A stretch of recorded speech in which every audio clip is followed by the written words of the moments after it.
मुसळधार पाऊस असल्या कारणाने ठाणे बेलापूर वरती ट्रॅफिक जे आहे ते पटनी ग्राउंडच्या तिथं रेल्वे अंडरपास खाली पाणी साठलेलं आहे. त्याच्या पुढं महापे ब्रिजच्या खाली जो अंडरपास आहे त्याच्यामध्ये सुद्धा कमरेइतकं पाणी साठलेलं आहे.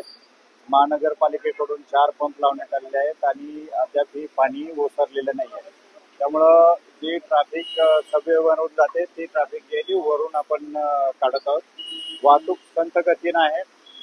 मात्र वाहतुकीचं नियमन करण्यासाठी इथं एक DCP 4 PI पोलीस स्टेशनचे अधिकारी सुद्धा वाहतूक शाखेसोबत इथं वाहतूक व्यवस्थापनाचं काम करत आहेत. त्यामुळं वाहतूक सुरळीत म्हणण्यापेक्षा संथ गतीनं चालू आहे.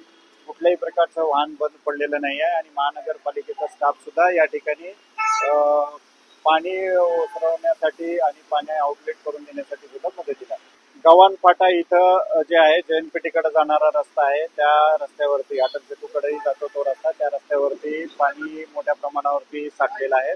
इथून फक्त हेवी व्हेकलची मुवमेंट चालू आहे आणि कळंबोली डी पॉइंटला आपण वाहतूक जी आहे ती वळवलेली आहे लहान वाहनांसाठी. त्याच प्रकारे पटनी ग्राउंड येथे सुद्धा जे आहे अंडरपास मध्ये पाणी असल्या कारणानं पटनी ग्राउंड करून आपण डायरेक्ट मुलुंडकडे ट्रॅफिकच्या दिशेला सुद्धा वळवलेली आहे.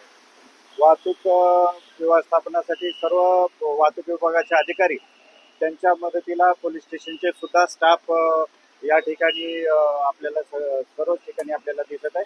त्यामुळं या मुसळधार पावसामुळे वाहतूक संथ आहे. मात्र कुठल्याही प्रकारचं वाहन बंद पडून